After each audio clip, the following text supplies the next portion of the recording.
actually like a court.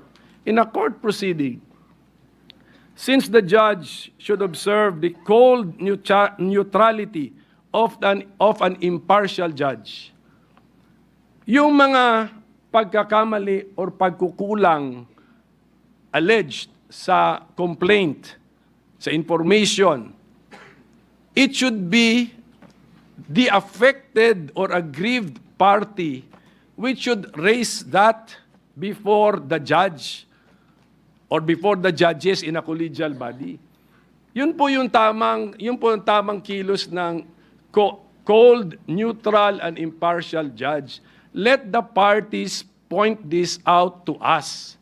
Therefore, even if you want to entertain this, although ako sabi ko it's unconstitutional, we cannot entertain this, in the normal court processes, this may even be premature to entertain because let's await the answer to be filed by the impeached official. Tignan natin if she, the impeached officer, will point this all to us.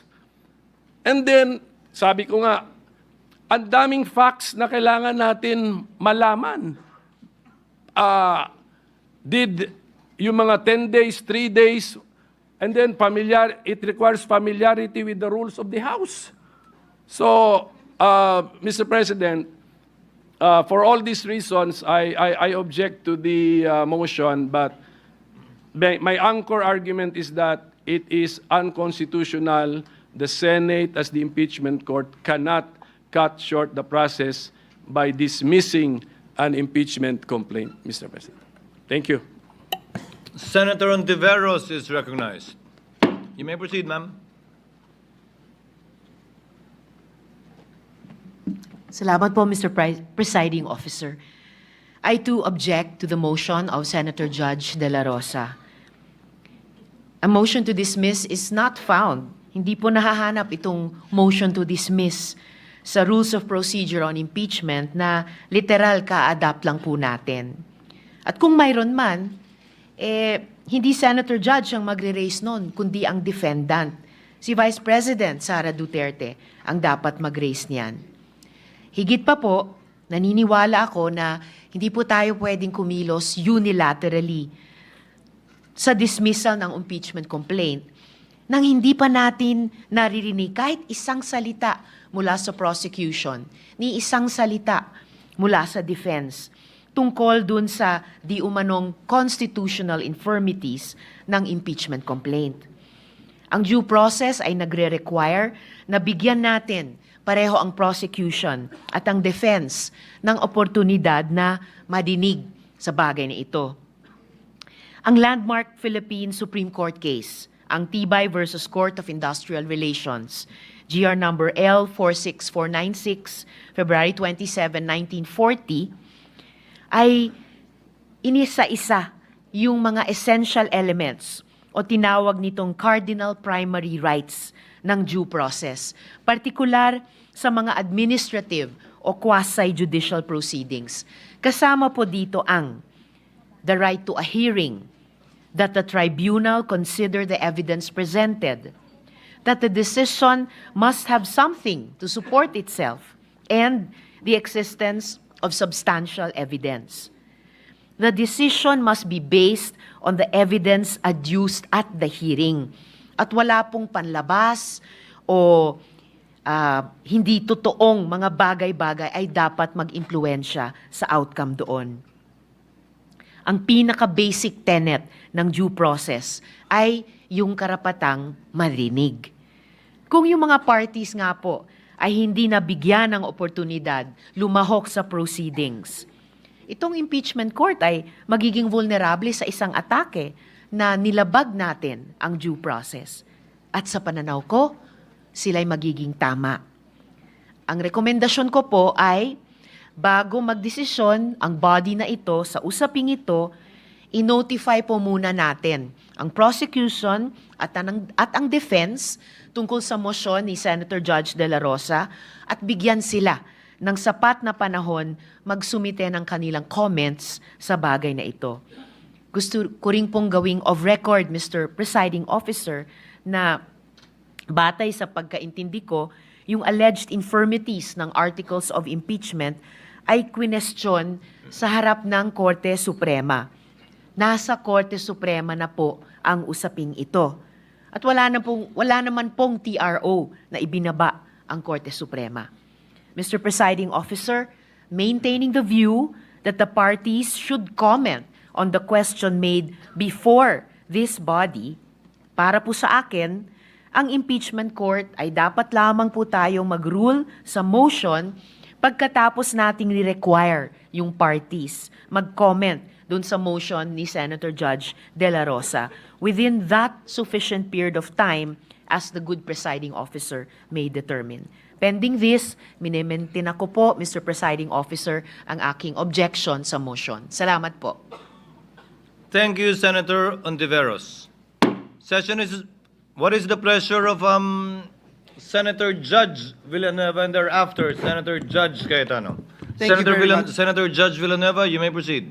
Thank you, Mr. President, Presiding Officer. Nung sumumpa po tayo bilang mga senador ng Republika ng Pilipinas, ang sinumpaan din po nating tungkulin ay pag nagkaroon ng pagkakataon na magkaroon ng impeachment proceedings, tayo po ay tatayo bilang mga senator judges ng impeachment proceedings. Nung time po, Ginoong Pangulo, na tayo ay nung time po na ang House of Representatives ay dininig itong mga several impeachment complaints. Natatandaan ko yung tatay ko, Ginoong Pangulo, hindi po siya pumirma, not just because he doesn't believe in the impeachment complaint, but because he knows for a fact that his son will stand as one of the jurors, as one of the judges, Mr. President. Kaya po, nais nating panatiliin ang pinakamataas na antas ng integridad at pagkilala sa mga nagaganap dito po sa bulwagang ito. And having said that, Mr. President, this representation during the time when we have yet to convene the impeachment court objected to the motion because this representation believes that the motion should be filed in this impeachment court. Now, in this impeachment court, Mr. President, I am objecting because, let me quote again, Article 6, Section 3, Paragraph 4 of the 87 Constitution provides that upon the filing of a verified complaint impeachment by at least one-third of the members of the House of Representatives, trial by the Senate shall forthwith proceed. At ito ho yung dahilan kung bakit ang ating Senate President nagpagawa agad ng robes, pinrepair ang bulwagang ito, at hindi natin sinasabi, Mr. President, na mababaliwala yung mga binanggit ni Senator Bato, Judge Senator Bato, Judge Senator Bongo, tungkol po doon sa impeachment complaint. Hindi din po natin binabaliwala at kailangan talagang mapag-usapan natin yung tungkol sa one-year ban, yung pong tungkol sa jurisdiction ng impeachment court to make sure that the representatives representing the House of Representatives shares the same intention as the 19th Congress, ito pong 20th Congress ng HOR. Number 2, Mr. President, yung Article 11, Section 3, Paragraph 6 na binanggit po kanina ng ating minority leader. Ang Senate's role is to try and decide all cases of impeachment. Kaya po, sa totoo lang, Mr. President, tinignan ko ho yung Constitution, hindi ko po makita kung binibigyan ng authority ang Senado para i-grant yung to summarily dismiss, Mr. President, ang isang impeachment complaint. The power of initial determination belongs solely to the House, ang Senate magta-try. Mr. President, nung pong panahon ng impeachment ni then Chief Justice Corona, may motion po during the trial yung second day, wherein the defense challenged the validity and legality of the proceedings. And in connection with the initiation of the impeachment complaint of the House of Representatives, the defense argued that the verification of the impeachment complaint was fatally defective and should thus be dismissed. Ang impeachment court po ruled in favor of the prosecution on the said motion, and arguing that the impeachment complaint was made in accordance with paragraph 4, section 3, article 11 of the Constitution. So, yung defective, na fatally defective, kanina nabanggit po, kaya po ako nabuhayan ng loob dahil may nabanggit po kanina si Senator Judge Alan Cayetano, Senator Judge Bongo, tungkol po doon sa checking yung House of Representatives. Kung sila ba ay interesado pa, kung sila ba ay naniniwala na tatawid mula sa 19th to 20th Congress ang impeachment na ito, kailangan po natin makita ito at malaman. And if that is the motion, Mr. President, I am more than willing to support that motion because para sa akin, and this is my own personal opinion as a Senator Judge, hindi po madidelay ang impeachment trial. Hindi po maaapektuhan ang impeachment trial sapagkat ibabalik po natin sa kanila at sasabihin natin, meron ba itong verified complaint na ito? Ito ba ay inyong sinusuportahan pa rin sa 20th Congress? So, Ginoong Pangulo, for that reasons, I would again reiterate my objection to the motion to dismiss, Mr. President. Thank you. Senator Cayetano.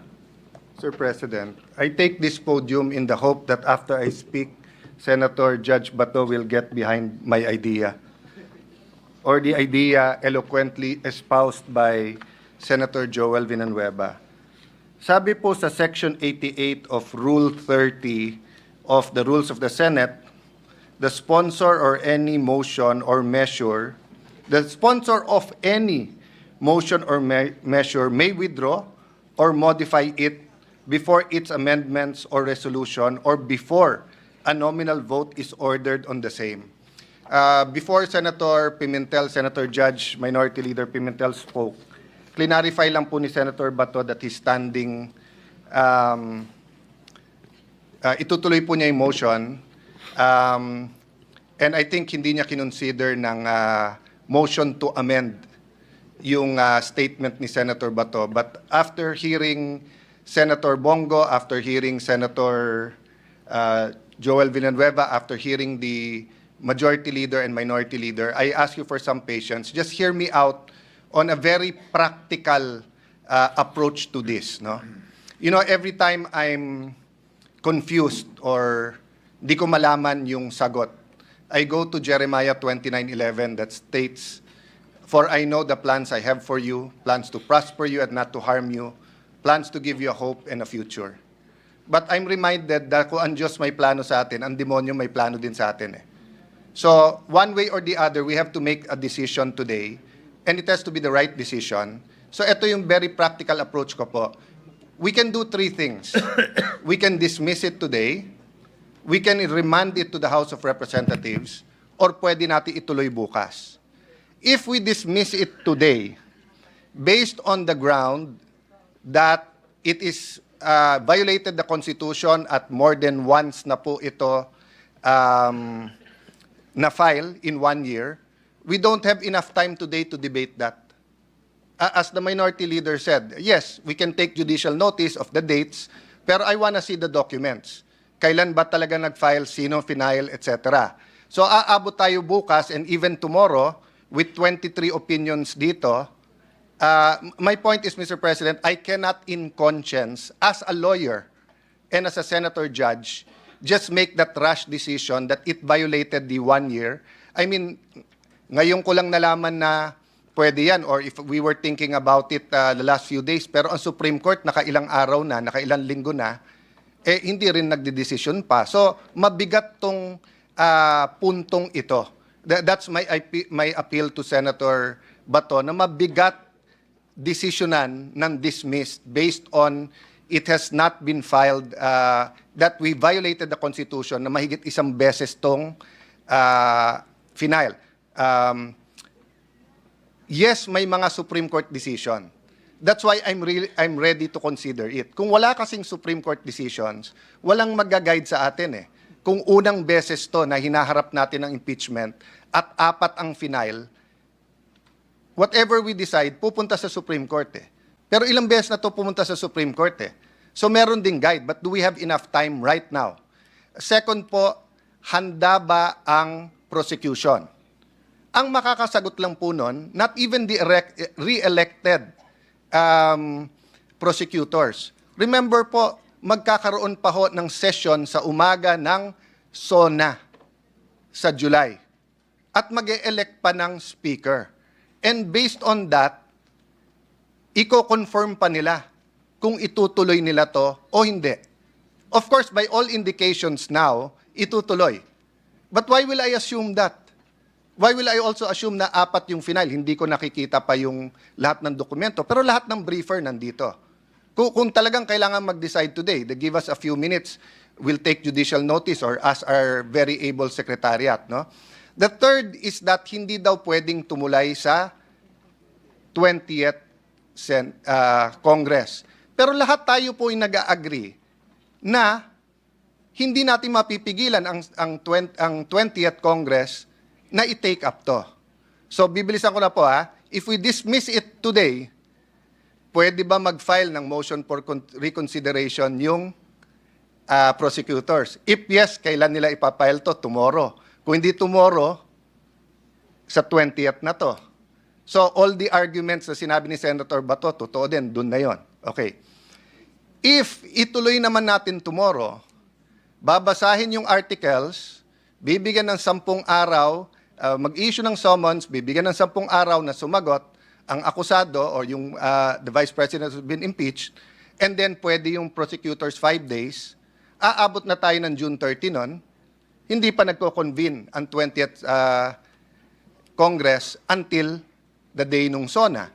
So, in both cases, dismissed or tuloy, dun pa rin tayo magharap eh. Ano po ang benefit ng pag-remand? Again, excuse me everyone sa legal, moral, because I only had a few minutes to think about this. Kung sana si Senator Bongo ang nagpa-amend, I was willing to listen. Pero hindi daw yon amendment at hindi tinanggap ni Senator Bato. So ako nagmo-move ngayon na i-consider ni Senator Bato, i-amend yung motion niya from dismissal to remanding. No, I cannot move myself na i-remand because may pending motion now. But I can ask him to amend his motion. And why will remanding be in the interest of justice and consistent with our oath of political neutrality? Kasi ang mangyayari nito, hindi pa binabasa yung articles of impeachment bukas, babalik to sa House of Representatives. Hihingin natin ngayon na isa-certify nila na hindi nila violate yung 1 impeachment per year. Number 2, by the time they answer sa 20th Congress, prosecutors na ng 20th Congress ang mag-affirm na interesado kami na itutuloy namin to. And by that time, the 12 senators po who have joined the 20th Congress will have the wherewithal and the say-so how to proceed. So, I'm just looking from it from a practical point of view. It might not sit well with my colleagues. If I wasn't a lawyer, perfect yung aking pong sinasabi. But being a lawyer, kailangan ko rin pag-isipan. Pero tignan niyo lang po from a practical point of view. Pag dinismiss natin to ngayon, maibabalik din nila, Senator Bato. I-file din nila. Pagka naman hindi natin dinismiss, doon din ang mangyayari. Pag niremand natin, may mangyayari. May malalim na pag-iisip ng mangyayari dito. That's why I'm asking Senator Bato if he will, again, consider amending his motion. Mr. President, because in the course of the manifestation of Senator Alan Cayetano, he mentioned that the minority leader is somehow encouraging judicial notice. No. I mean, Can I state my position? No, Actually, Senator, we I was agreeing with you na we cannot cannot. decide. We cannot take judicial notice I of said, yes. all those facts being alleged. We cannot. That is my I think position. Senator want to Judge make it clear. Cayetano agreed with you. Yes, I Senator said, Judge Pimentel. even myself, I am not in favor of taking judicial notice kahit may magsabing pwede. I'm sorry, Minority Leader, if it made it appear that I'm speaking for you. I'm agreeing with you na mahirap mag-decision ngayon on dismissal based on the grounds na binigay sa atin nila Senator Bato and Senator Bongo and our other colleagues. To clarify, before I recognize Senator Bato, the chair, as it understood the point raised by Senator Cayetano, is that the basis of the two grounds raised by Senator Bato in seeking a dismissal Three Can- grounds, Mr. three grounds. Presiding, yeah. Cannot be taken judicial notice of by the court, and that these facts must be obtained, if at all, and or ascertained from the parties involved. In this case, the House prosecutors and the 19th Congress members who signed. That is the understanding of the chair with respect to the statement of Senator Cayetano. Senator Bato is recognized. Senator Judge Bato is recognized, rather. You may proceed, sir. Thank you, Mr. Presiding Officer. Before I comment on the manifestation of Senator Judge Alan Peter Cayetano, I just would like to react on the manifestation made a while ago by Senator Judge Risa Hontiveros, that the Senate as an impeachment court has no power to dismiss any impeachment complaint. I would just like to share to the body, Mr. President, that the power of the Senate to try and hear an impeachment complaint necessarily includes the power to dismiss the complaint.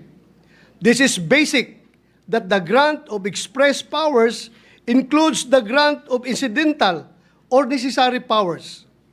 We apply, by analogy, the principle of competence in German and competence, de la competence in French, which is indeed a major part of incidental or inherent jurisdiction of any judicial or arbitral tribunal.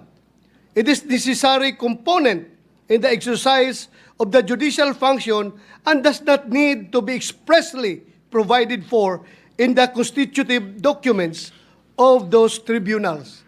Kaya, Mr. President, kahit hindi ako lawyer, masasabi ko, if this impeachment court has no power to dismiss an impeachment complaint, walang silbi itong korte na ito, Mr. President. That's my opinion, Mr. President. In Ano relation- bang gamit ng korte na ito kung hindi inherent yung power niya to dismiss? So that's my humble legal opinion, although I am not a lawyer, Mr. President.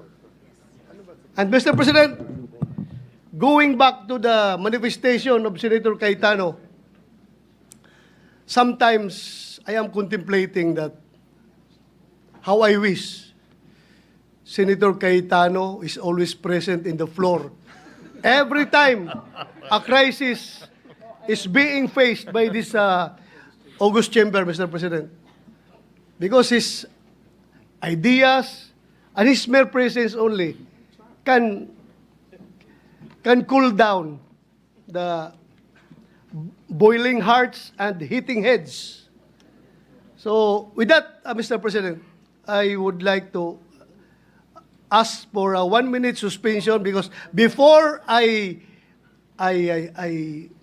made my final decision on the manifestation of Senator Cayetano, I would like to confer with my co-movants, Mr. President. Baka iinit naman ang ulo nito mga kasamahan ko, Mr. President. Thank you, Mr. President. 1-minute suspension. Session is suspended.